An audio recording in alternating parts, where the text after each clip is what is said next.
it all. Happy Wednesday, children of the lawn. Wilding on Wednesday, better known as Wow. Oh, Sue says cool lights around their chairs. Listen, nothing is too good for you guys. You have your fair amount of colors and, whites and, all the official shapes. And it's snowing. And yes, and it's snowing. I hope you guys have your coats on. Yep, because you're going to have a couple of inches on the lawn by the time the show's over. That's only because somebody spilled it. All right. So where am I? Look. I did just a little. I didn't want to go nuts. But, I did want to, Brenda's back. Yeah. Brenda's back? Yeah. Wow. Well, she was getting ready to give your chair away. No, I was not. No, she was. We were concerned. But we were, listen. Call when you get there. You know that, right? Right? Now, the other children were watching in. They said that you were under the weather. We're glad you're better. Oh, well, and I'm laying guilt trips? That's right. Right. Just in time, though. Okay, now the children were asking about that song. That song, children. Man, let me tell you what, that is one of the, they say if you dig through enough dirt, you can find some gold. That was certainly some of the gold in the past 3 years, almost 3 years. When I first started doing the show, and most of you know this because you've seen the show and you know what we're doing, and still you come back.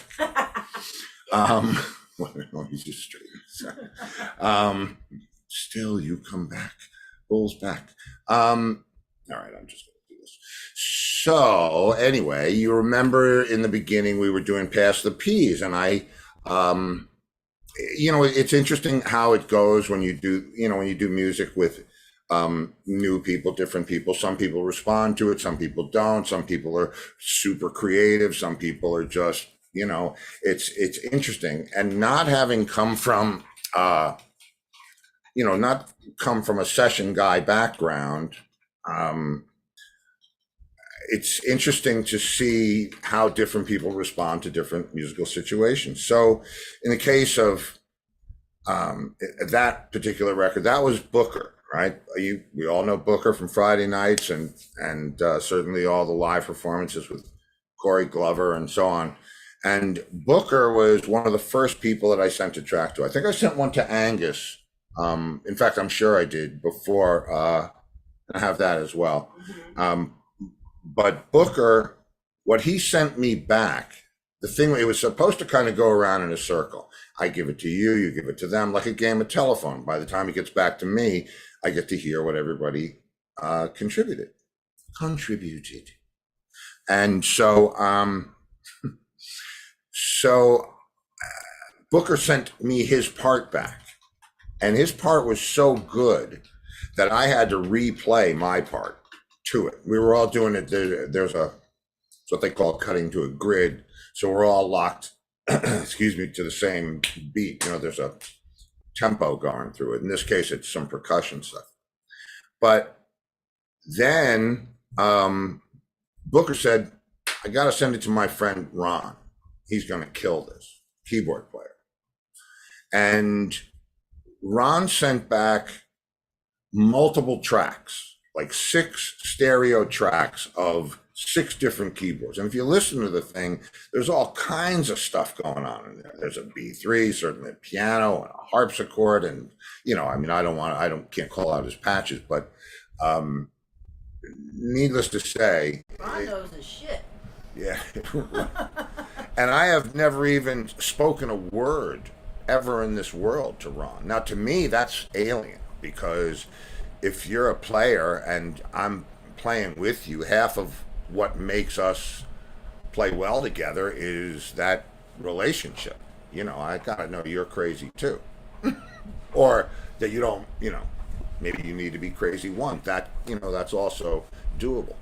But, to come back to the realness of the whole thing, Ron sent back 6 tracks. Booker, I had a beautiful track from him. I had my drums multi-tracked. that I replayed to what they played, because they were playing such cool stuff, that how could I not play to that? Because that's what I love to do, is, just follow whoever's just, got something to say. And then I said to Booker, I think I'm going to send this to Tony Bruno. Now, if you're from the island, you know Tony from bands back in the day. If you're an Enrique Iglesias fan, you know Tony is the musical director for Enrique for 20 years. And guitar player. What's that? And guitar player. Well, yeah, guitar player. Mm-hmm. I take that for granted. And he's been in a number of great projects and so on and so forth. And I had Tony on the show, and I said, if I pass you some peas, and he said, yeah, absolutely. Well, as soon as I hit Booker with it, it came right back in my face. Yeah. And then I fixed the drums, and he sent it to Ron, and then it came back in my face, and I think I did another track. So now the whole thing is just rocking. And then I sent it to Tony, and Tony sent it back the next day with guitars on it, like all the tracks, the clean part, the funky, Bruno Mars part, I should say the Nile Rodgers part, but, or what's,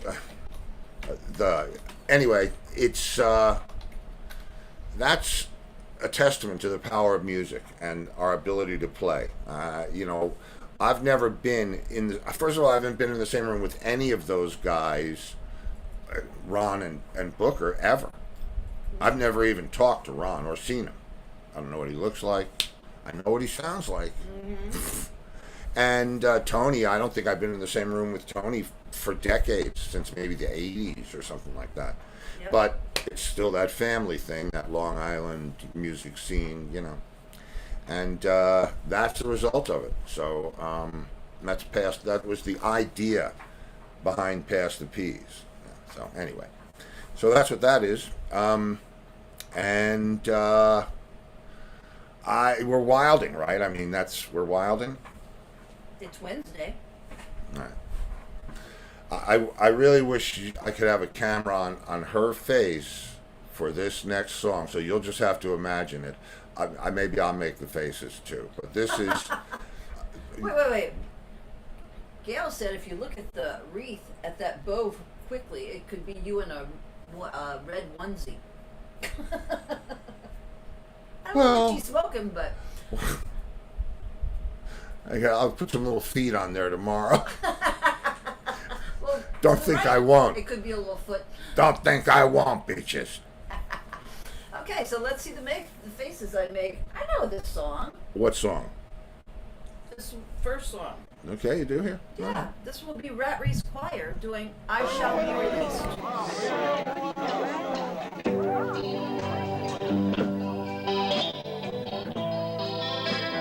There was the face. There was the face. I didn't realize it was our wedding. Oh my God.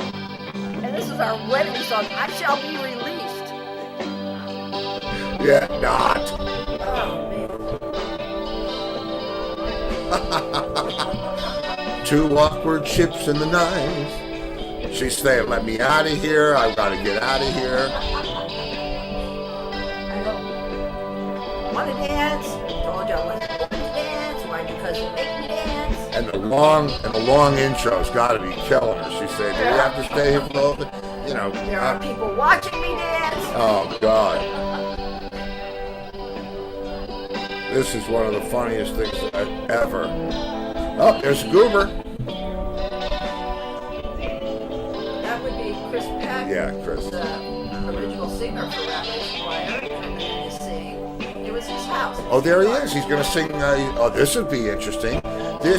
You've heard me talk about the original singer for Rat Race Choir. This is him about to back up the band with Dave. That's Chris Peck.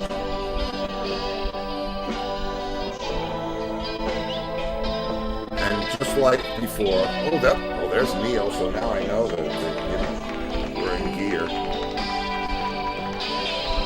She would rather have sex on this dance floor than to continue dancing. I don't think so.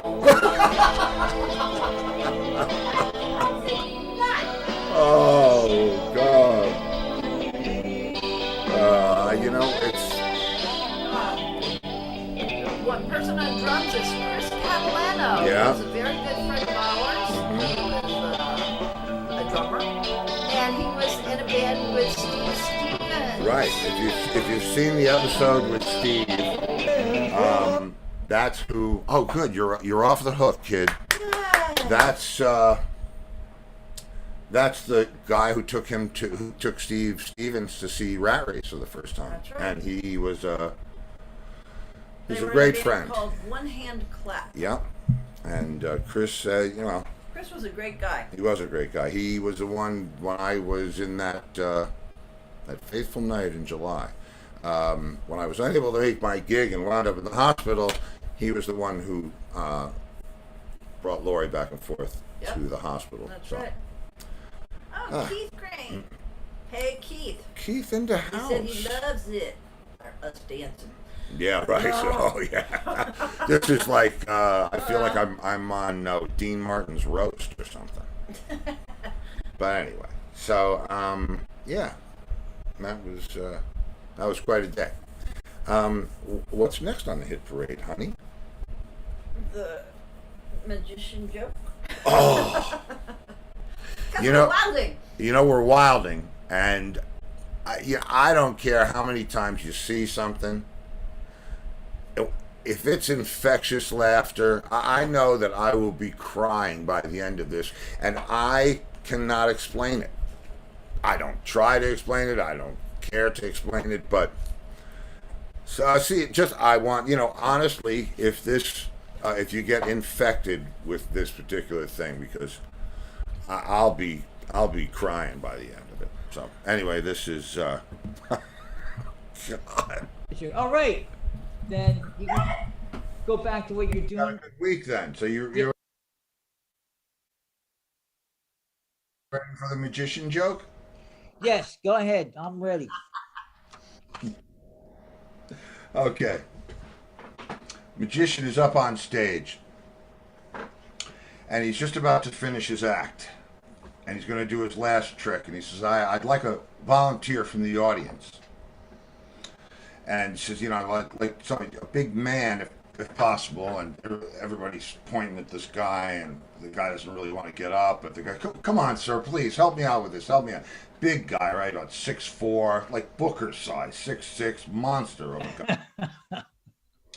And so the magician says, sir, I want you to take this sledgehammer, 20-pound sledge, and bang it on the floor and show everybody that it's real. So he bangs it on the floor, and it rattles the whole place. And he says, oh, it's real. So the magician says, okay, now I'd like you to take the sledgehammer and hit me as hard as you can with it right here. And the guy says, I don't really want to do that.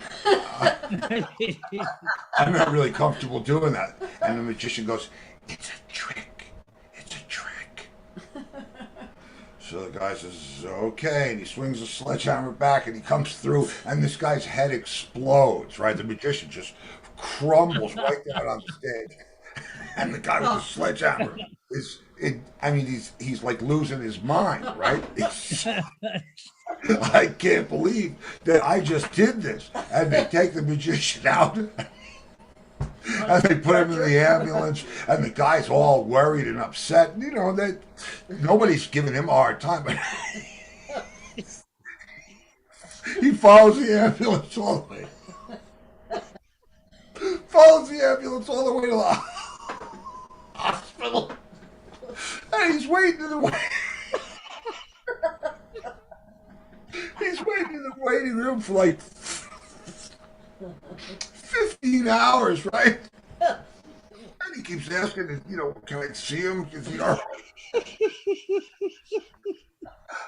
So the nurse comes over. He's been there like almost all day. And she says, the magician would like to see. The magician would like to see you now. And so the guy walks in, and the magician's head is bandaged up. There's blood soaking through the whole thing. And he's going,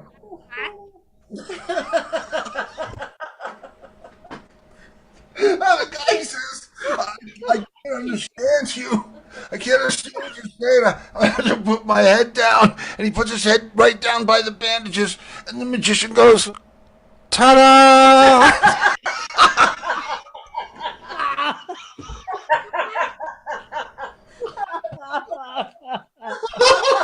Oh, shit. Oh, that was great!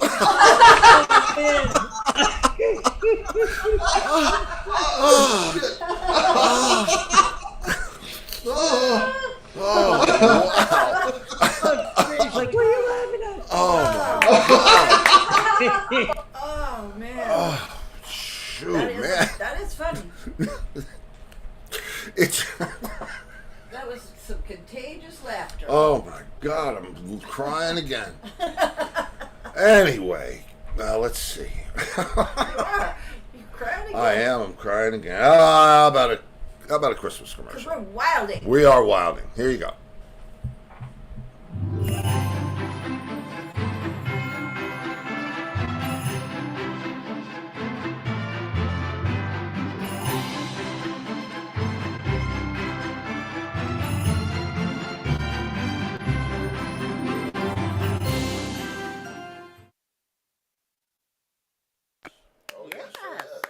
Beautifully done commercial.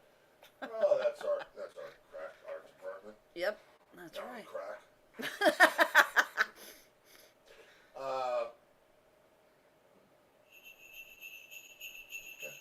Just checking. Oh Sure, we're in man. the season here. It was okay. Oh God, that when something I love to laugh like that. I guess you might not have known that, but God, he did this. Do you remember the Hunchback joke? And is that our Hunchbacks part of not being PC anymore? Or That's is that fine. not a problem? Okay. I don't know. Do you remember the Hunchback joke? I do. Anyway, Boy, did Angus and you lose it on that one too? yeah, oh yeah, yeah. And it's so much fun when you're especially when you can see the person that you're telling a joke to. You kind of feed off of that, and you start embellishing on the story. I mean, by the time you get done telling the magician joke, there's. Oh, you don't have your mic on. Thanks, Lori. Yay! If I could see the red. Oh, if light, you were looking. I don't know why you can't turn it.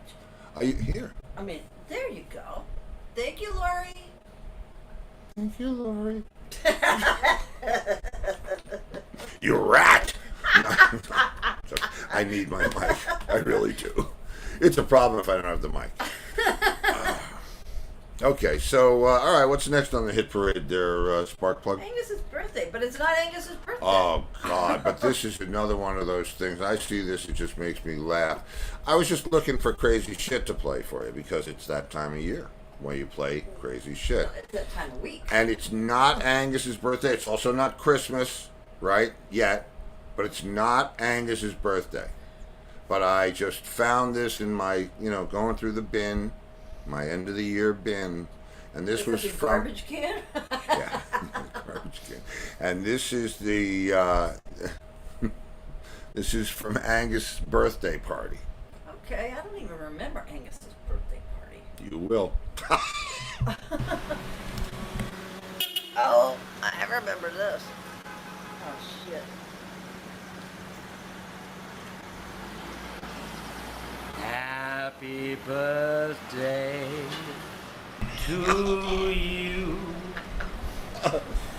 Happy birthday At least this one's in sync. to you. You can tell that's New Orleans, too. Happy birthday, dear Angus. Little boofer boy. Happy birthday to you.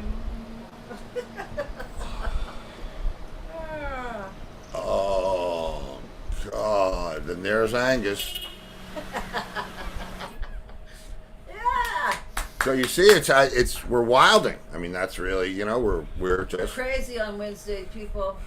Oh God. Saying every other day, but watch out on Wednesday. Yeah, watch out on Wednesday. Why?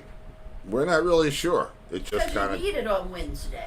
Yeah, it's Hump Day. That's right. You got to get through. Then tomorrow's Throwback. Oh yeah. Yeah. Let me get the guy's name that we're throwing back. You did? I have to get his name. Get his name. Yeah, he's the guy in Double Vision. Oh. Well, no, we threw him back last No, week. yeah, the Russian guy. Oh, Alex. Alex. Okay. Yes, that'll be a great one to throw back. Yeah, he was really good. That's right. Mm-hmm. Okay, so yeah. So we don't have to talk about him yet. Let me get. No, we don't we have to talk don't know about his him. last name off the top of our heads. I have to find it. I don't know if we can. Well, we can find out. But it's Alex, the keyboard player from Double Vision. Lori wants to know where her star button is. I don't know, Lori. Where her was a star Button. Oh wow, is it not on here? Lori went ew about the drag queen. Hey, I know her.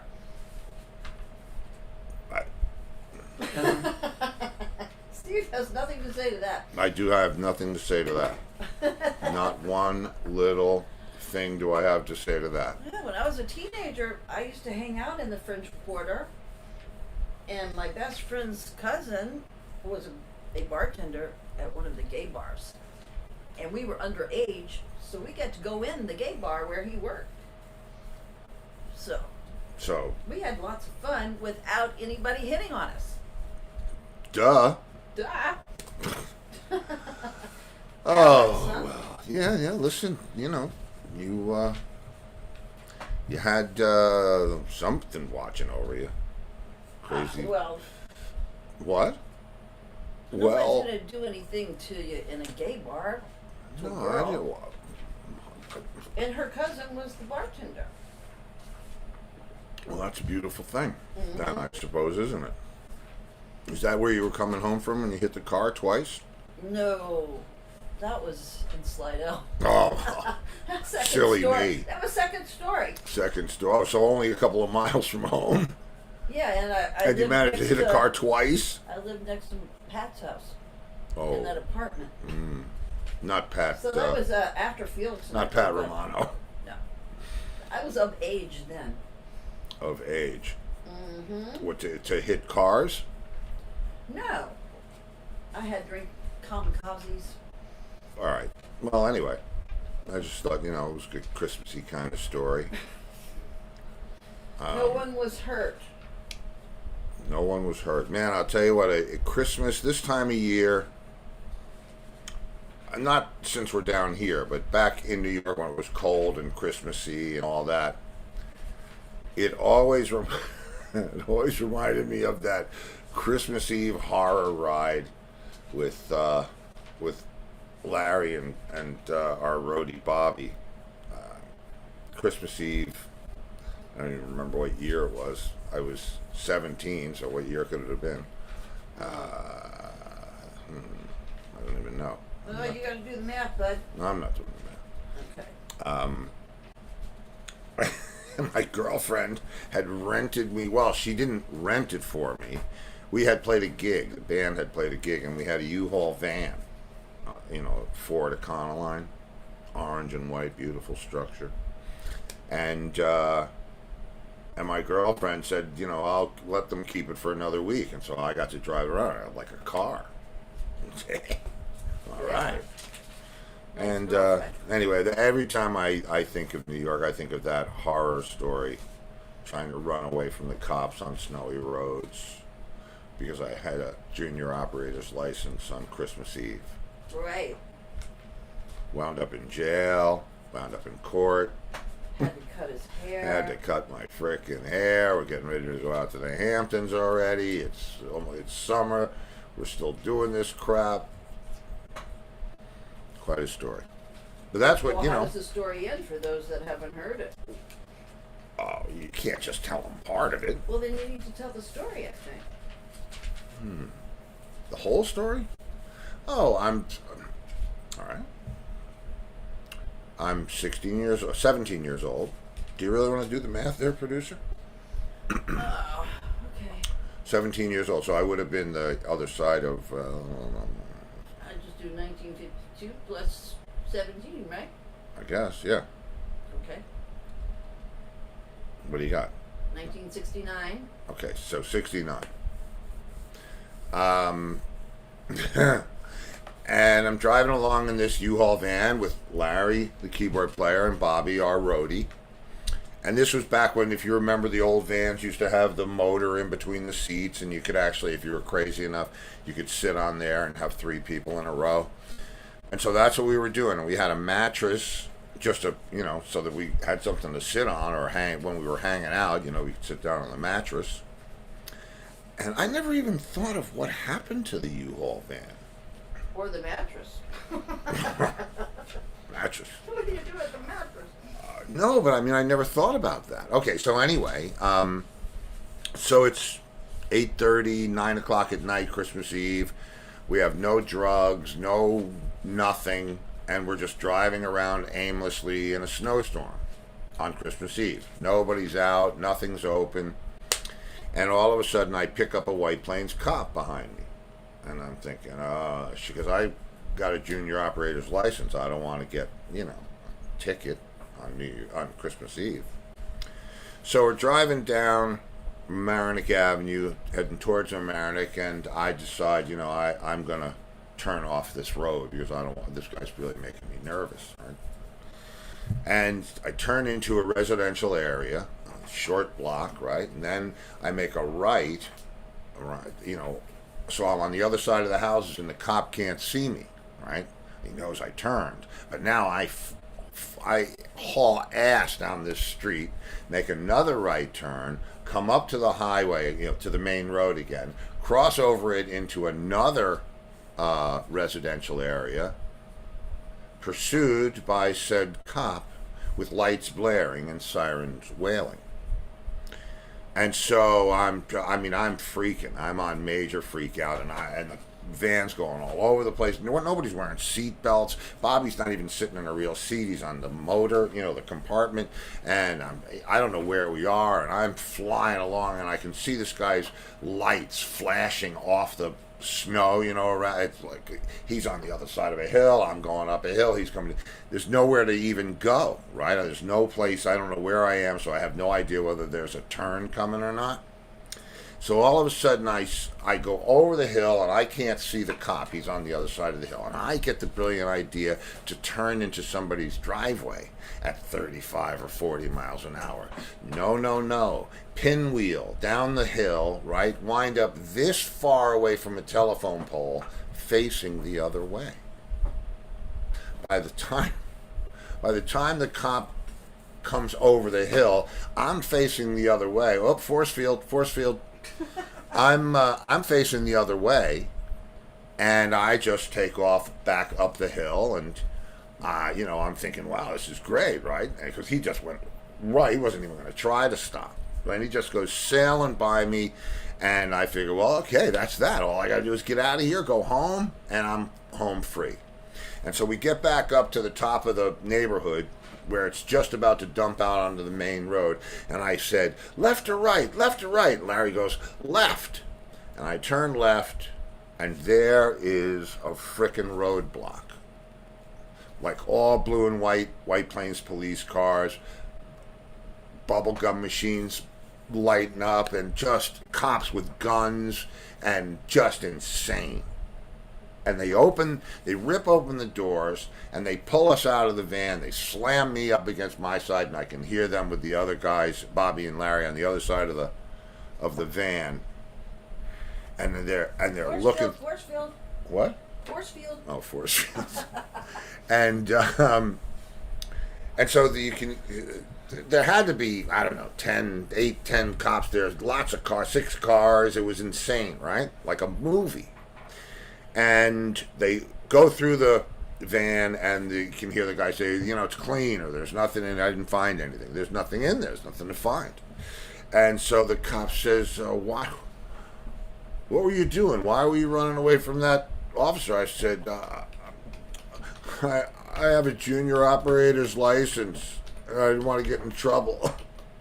And so the cops all of a sudden start laughing and mimicking the other cop on the radio going, I have a Christmas Eve bandit in a U-Haul truck stealing Christmas presents on Avondale Road or wherever the hell it was, whatever neighborhood, upscale Westchester neighborhood it was. And they are goofing on this cop like major, right? Oh, man. Which means bad news for you. Bad news for Stevie. And all of a sudden, here he comes. And it skids up like frickin' Kojak, right? And he jumps out of the car, and these guys are going, hey, I got the Christmas Eve bandit. Hey, check out, yeah, big horn. They're all laughing and Christmas Eve-ing.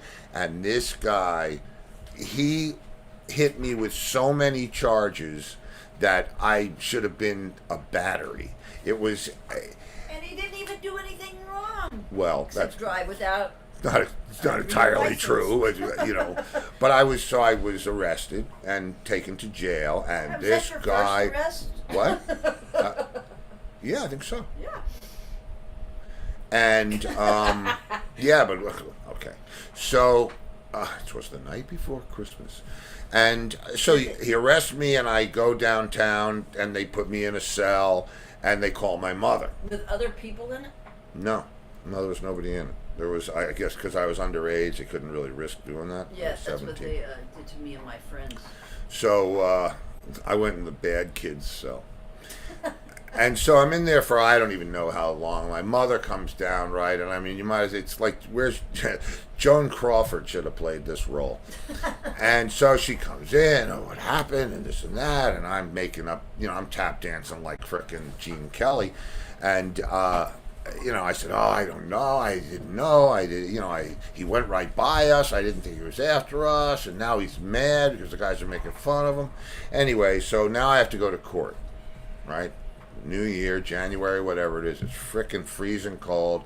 I'm wearing some stupid blazer with a tie and a shirt. And I have my hair pulled back in a ponytail and stuck inside my shirt, right? So the judge says, Stephen Luongo. And I stand it's up. Serious when it's Stephen. Yeah, with a PH. That's right. And he says, you start with failure to yield, speeding, reckless driving, failure to yield, endangering the lives and limbs of a police officer, endangering the lives and limbs of private citizens. What was the thing about hitting stuff? I don't know. I forget. I hit stuff. You hit stuff? Yeah, I hit mailboxes and shit. Oh, shit. I don't know. But anyway, this guy was reading off so many charges that the place was laughing. And there were junkies in there and all kinds of Christmas nightmares, right? And they're laughing at me. I'm standing up there like it. And he says to me, son, do you have a lawyer? And I said, no. And he said, well, you better get one, because if you're convicted of all these crimes, the minimum is 1.5 years in jail. And I'm like, so I get a lawyer, and I plead not guilty, and the cop testifies that, he was chasing us, and I said I was going the other way, and he went right by me. I said I thought he was on his way to an emergency. I wanted to get out of his way. And so I go through this whole thing, and it goes for months. It's like, it started in January, and it went on, and postponement after this, and it went on for so freaking long that it's like the next summer, not that summer, the next summer. And I'm getting ready to go out to the Hamptons for the first time. I don't want to cut my hair anymore. I'm going to be free for the summer. I mean, we've been going through this shit, and it was something about being a youthful offender that, I'm under 19. If he finds me guilty of everything, I can apply for a youthful offender, and the only thing that I'll be convicted of is my license will be suspended. Okay, so Sue says it sounds kind of like Alice's Restaurant. Yeah, I'll have to watch that again. Yeah, me too. So anyway, I don't know if Alice's Restaurant went like this. And this is public record, man. I can't make this up. I'm sure there's a docket on it somewhere. There's got to be White Plains, right? Mm-hmm. And so I go away for the summer to the Hamptons. Our first summer in the Hamptons, so that was 71. This was 69, so it's the summer of 71. We've been postponing and having hearings and this and that. No jury. They had, what's the thing when you just have the judge and he listens to your shit? And an arraignment. I don't know what it was. I don't watch enough cop shows to know that. Well, all right. So whatever it is, it's just the cop, some witnesses, me, and the judge. There's no jury. So finally, we get to the point. It's been put off enough, you know what I mean. And I've kept my nose clean for a year and a half. Well, figuratively speaking, for a year and a half, and I'm in no trouble, and I'm working hard and blah blah blah. So I'm coming back from the Hamptons, and we're ready. It's after Labor Day.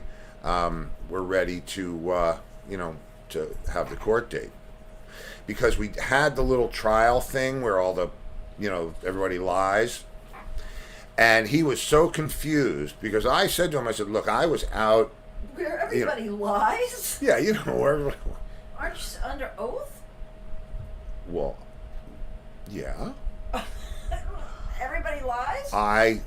Everybody lied. The cop was lying his ass off. He said that he turned his lights on when we were still on Mamaroneck Avenue, and then I ducked into the neighborhood to evade him. That's not even close.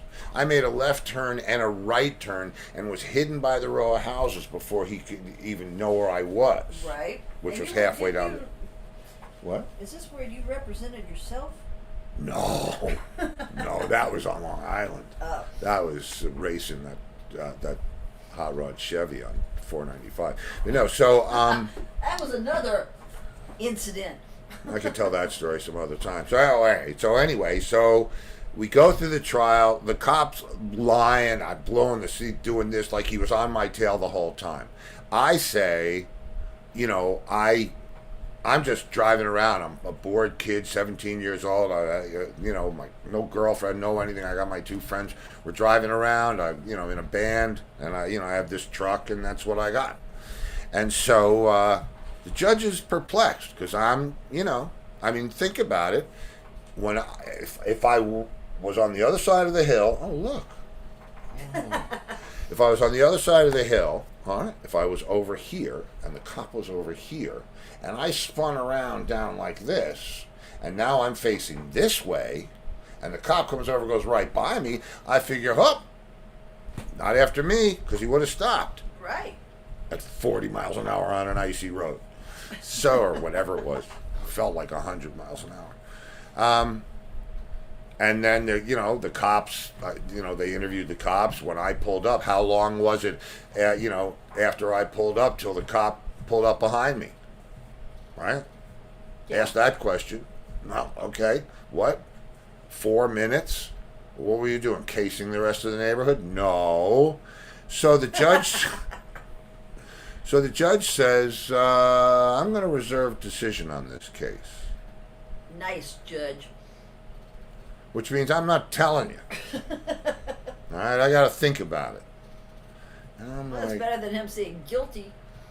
So he doesn't set a date, and he doesn't set a date, and he doesn't set a date, and now it's frickin' Christmas, and he doesn't set a date, and it's New Year's, and he doesn't set a date, and it's almost time to go back out to the Hamptons again. Again?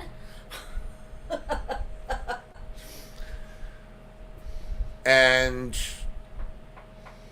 I called my lawyer calls me up, and he said, Now, what time of year is this? this has got to be like spring, Okay. so it's over 2 years or whatever it is. Man, that's crazy. Yeah, thanks, Judge. Now you're And of he age. says to me, the judge is going into the hospital for tests, and we're going to have to postpone the decision. I said, well, I'm going away again in a couple of months, and, I'm not going to be back till next September. And the lawyer says, all right. And I said, look, I'm working. It's my job. I can't. It's all the way out on the end of Long Island, and that's where I am for the whole summer. He said, okay. So we play the whole summer, 72, I think it was now. And, holy shit. And I'm about to, we pack up for the summer. I'm going home. I call my lawyer calls me, and I said, "Don't tell me, the judge is out of the hospital. He's ready to set the date." And he said, "No, the judge passed away." Oh.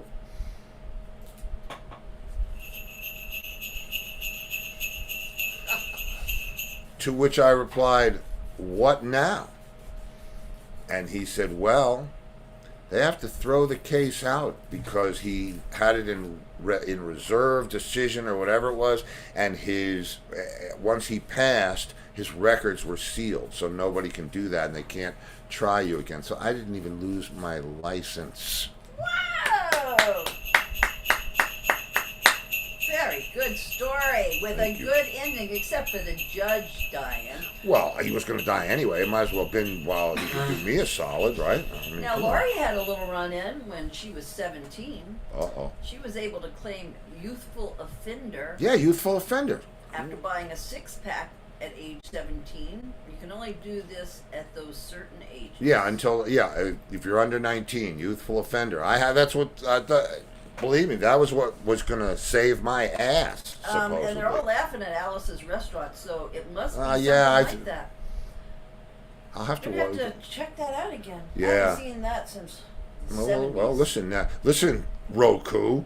Well, Put it on the list. We're currently into City on a Hill. Oh, God. Yeah, season 2. It's crazy. But don't watch it right before you go to sleep, or you wake up like wanting to choke your friends and shit. It's really not, it's not really nighttime before bed entertainment. We watch it then. I know. Didn't feel that last night? Okay, what's next on the hit parade, kid? Your soccer guys. Oh, okay. I'm going to leave the sound up for this. This is just amazing. These are, okay, that's great. These are guys that kick the ball. This soccer is so popular now. Everybody's into it, European football. And these are guys who bend the ball to go in the net. Bend it like Beckham. Right, well, Bitches. Beckham is like number 14. Look at this. Beckham's number 14. Look at that. Yeah, I'll go to Beckham's because this is a long no, thing. we haven't watched White Lotus yet, but Savannah No. Guthrie thinks it should be nominated for a Golden Globe, so Look at this. that'll be next on our list too. Look at that. I just am amazed that this is just talk about taking a game to another level.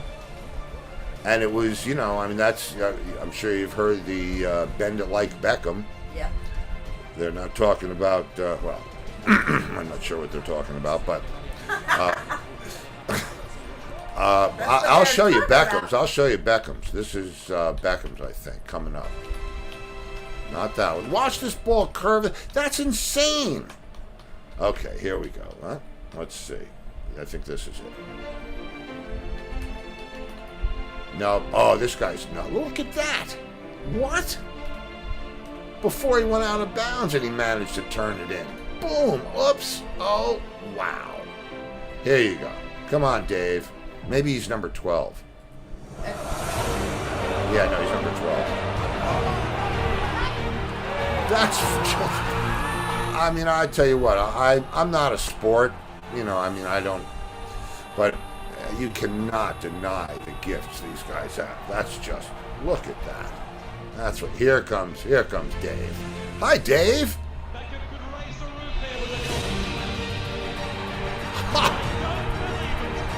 Look at that.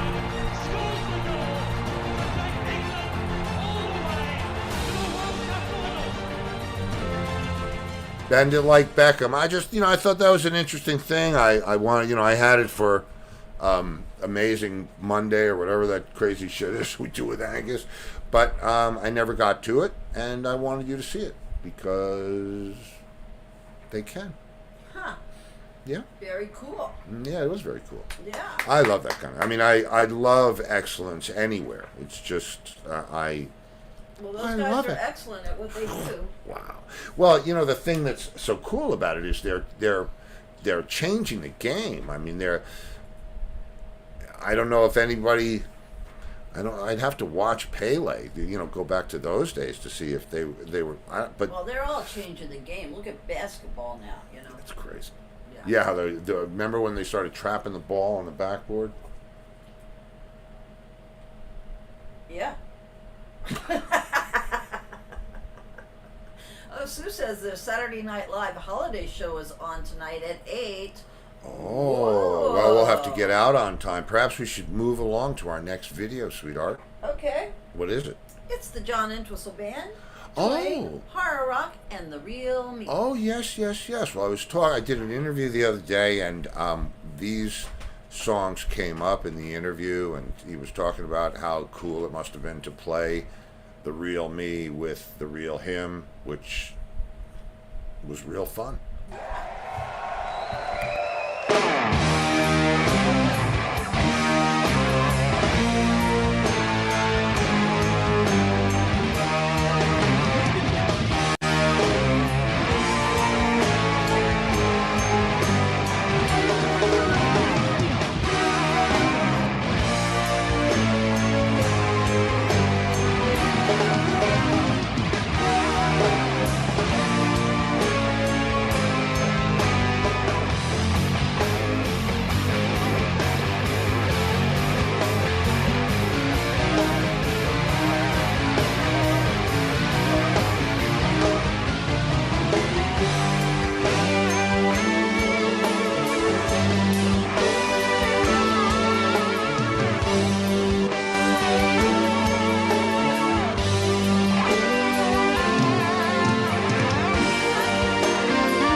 Can you see the real me? Can you?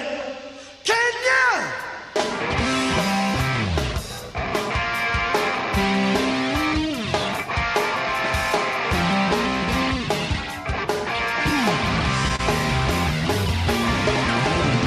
I went back to the doctor to get another shriek.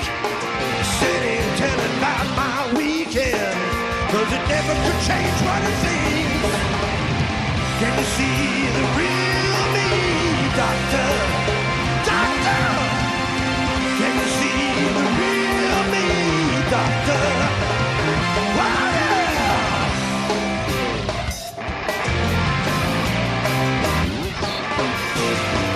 I went back to my mother. I said, I'm crazy, Ma, help me. She said, I know how it feels, son, 'cause it runs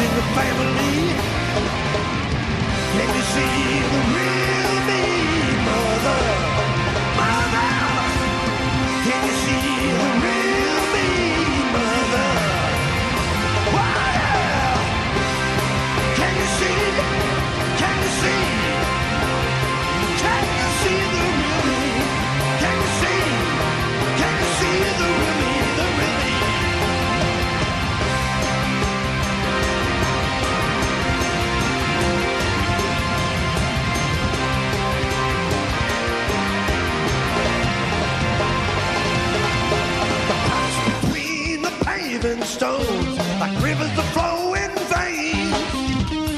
Strange people who know me, even from behind every window pane. The girl I used to love lives in this yellow house.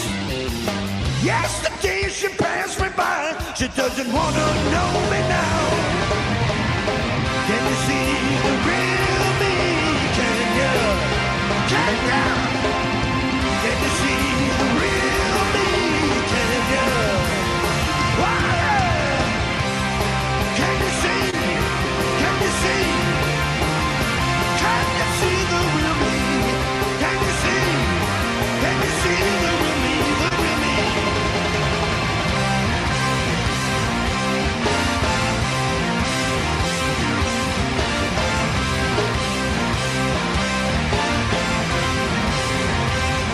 I ended up with the preacher, full of lies and hate.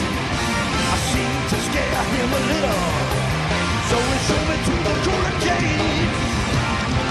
You see the real me, preacher, preacher. Can you see the real me, preacher? Ah! Can you see?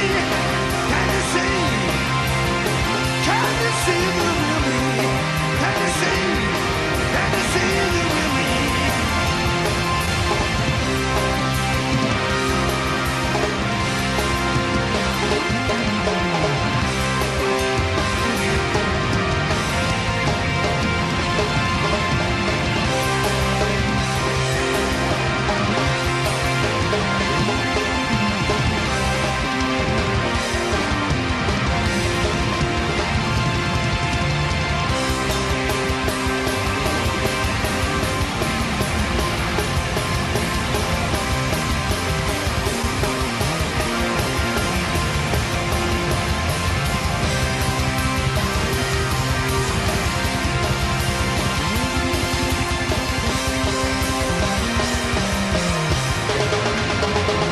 Can you see the real me?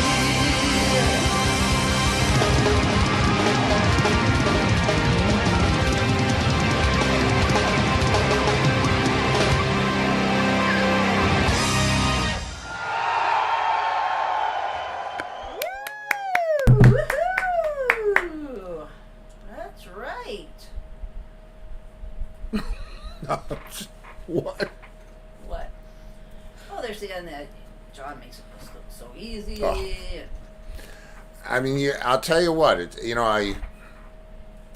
I've been doing a lot of press for Oxzoomed, and did anybody get their stuff yet? I understand that it's, Lori, Michael, did you Lori, get your Michael, did stuff? you get your stuff? Oh, what year was that? Roger wants to know. That? 89. 89. 98. 98, Roger. 98. That was, is it 98? I don't know. Yeah. Because Gordon was on keyboards. So that was 98 and 99. So, anyway, there's that. So anyway, I'm doing a lot of press and the one thing that they always ask, especially since it's an end whistle record that, we're promoting, what was it like? And it was, it's, I could always come up with some smart answer or some clever thing, but it really was, wasn't like anything. It was like total, it was like the eye of a hurricane. It was, furious, and it was. They It's didn't fun. get their pre-order stuff yet. What? Wow, we are glad we had some CDs to send you guys. Man, yeah. Okay, we got 5 minutes left. So what happens We now? have one more video to play. Oh, this is a and good then we one. can let the children go watch the Saturday Night Live. Are we gonna watch that, or are we gonna eat that tremendous thing that I smell in the I'm other? making a new recipe. New recipe tonight. That's it's So if you don't see me tomorrow, I'll It's see a you in the Trisha pasture. It's a Trisha Yearwood recipe. No, it's good. Trisha Yearwood The country recipe. singer. I know who it She is. has a cooking show. Isn't she married to Garth? Yes, she is. And she makes this for them. She does. Yeah. So I'm eating Garth grits tonight? It's not grits. Garth grub? It's baked beans. The grub of Garth? Baked beans with hamburger meat in it. And it's been baking in the oven with some onions and some spices and some seasoning. And it looks pretty good. Okay. Okay, now? Our next one is... Yeah, this was fun because this is Rick Nielsen having such a good time that he forgot what band he was introducing. Just pay special attention to the beginning of this. It's fun.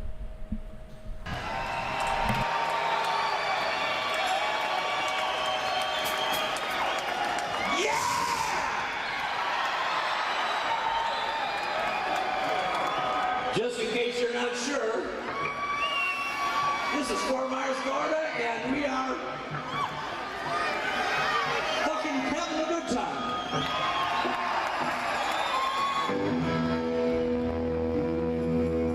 Now, I want to be sure you got that. This is Fort Myers, Florida, and we are... Hang on, it. And we are fucking having a good time. Well, it's only Rick and Robin from Cheap Trick. And it's Steve and the guys. Twerk.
And that, my friends, is how that be done. Yeah. Okay, now tomorrow night we have Alex Lubin, the keyboard player for Double Vision, Throwback Thursday. from September 21st. That's I mean right. September 1st, 2021. I mean, what? Okay. So, So, dinner's on, and if I don't see you in the future, I'll see you in the pasture. enjoy the Christmas show, people. Have fun, See you tomorrow. kids. See you tomorrow. Good night, everybody.